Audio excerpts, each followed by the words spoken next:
Now, the first habit that made me a multimillionaire by the age of 21 is reading. And I know this sounds super cliche. Trust me, we're about to get on to some ones that will shock you. But honestly, if there's one thing that I can credit to my success, it's the fact that from the year of 2014 to 2017, I read a book every single week. Knowledge. Because ladies and gentlemen, in my opinion, there is no medium that's as powerful on earth as books. And by the way, I don't care who you are, you should be reading. And I don't care what medium you read in. You know, there's some people who prefer audiobooks these days. For me personally, it goes in through one ear and straight out through the other. And I don't care where you get your books from. I remember back in 2016, I would always used to vlog Sundays when I would go to Brixton Bookmongers in London, which was my favorite bookstore, because rather than buying something at Waterstones for 15 pounds, I could get something used that barely didn't even look like it was used for £2-3 at Brixton Bookmongers. And if you can't even afford to spend £2-3 on a book, just borrow one from a friend or go to the library. Because one of the most powerful things I actually found about reading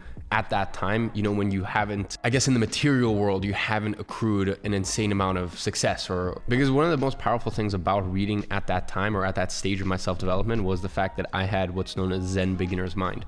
You know, for me, everything was new and I didn't have any ego attached to executing on the stuff that I was learning about.